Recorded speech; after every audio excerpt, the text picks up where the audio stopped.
do what you want to do.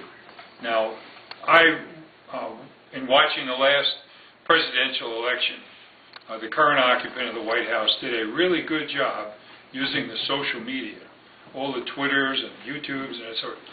Do you have a plan in your election strategy to do that in Connecticut? Because I think, maybe you do, that would certainly bring you some good results. I have a good presence online. I mean, I've got 35,000 Facebook fans. I've got 25,000 subscribers to my YouTube channel. I have a lot of content on the internet. I mean, people in this room, if they interact with through email or through Facebook with their contacts and send out my information and invite them to go to my sites and spread the information, I mean, that could certainly help disseminate the information. I have all sorts of great videos and articles that I've written. I have more of a presence online than just about any political candidate in the country. The only people that have more fans than me on Facebook are President Obama, John McCain, and Ron Paul, than me.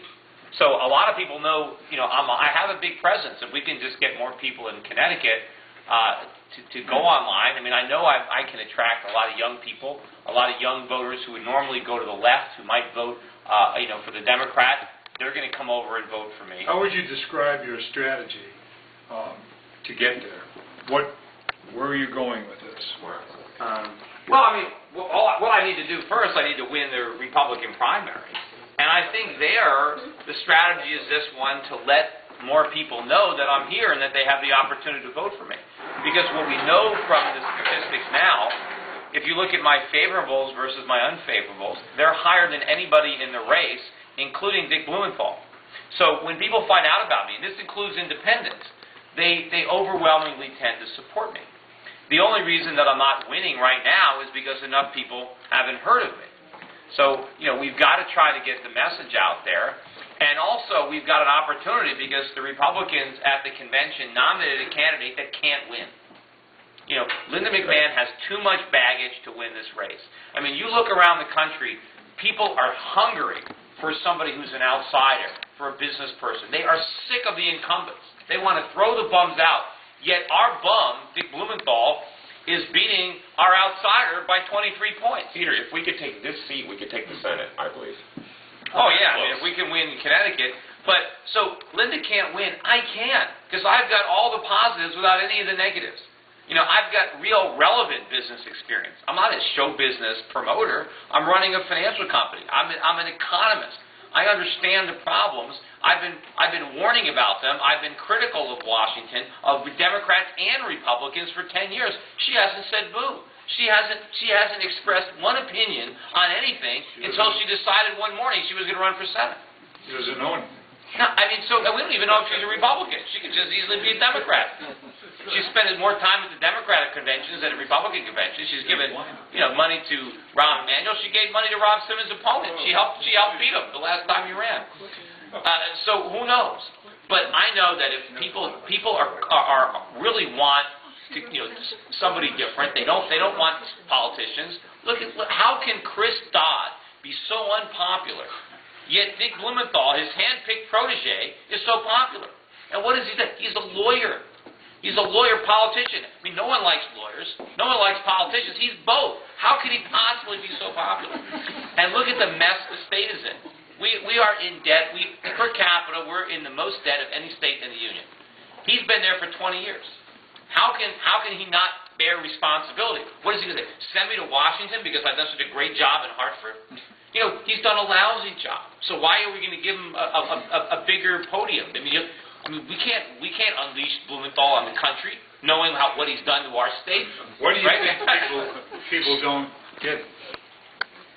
I don't know. They have to discover. Look at him.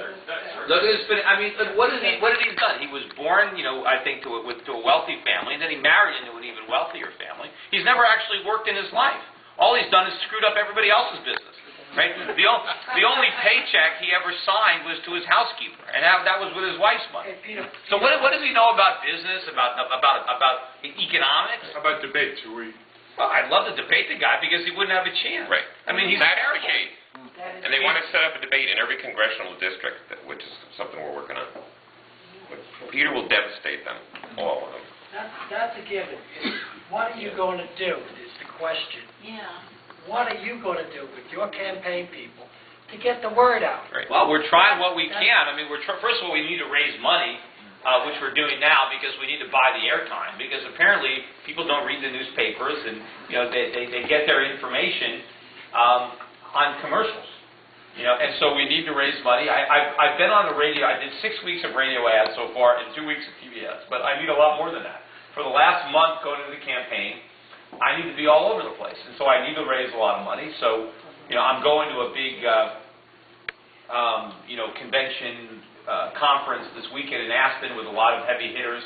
Hopefully they can write me some big checks. I'm going to another one the following weekend in Las Vegas with a couple of thousand libertarian-minded conservative Republicans that are gathering for this Freedom Convention. So hopefully I can get some money there. People in this room can help by writing donations to the campaign, by calling other people and asking them to make donations to the campaign, by helping making phone calls just to, call people up and let them know that I'm running and that they should check out my website and learn a little bit about me and support me. So we're doing that. I'm going out. I'm trying to meet, people like this, and there's about 100 people maybe or 70 people in this room, but I'm sure everybody in this room has 5 or 10 friends. So if you go out there and make a real grassroots effort, get 5 or 10 people committed to helping me get elected, then they got 5 or 10 friends. It's like that, the Avon commercial, whatever. It can spread around. We need your signs, literature, and to get it out. Yeah, well, it's at the campaign headquarters. You pick it up. We got some brochures here, but we have signs, we got T-shirts, and we got all kinds of stuff. In Milford. Do you have any specific plans for getting younger people involved? People in Well, the the younger colleges? people are involved. That's who works on the campaign.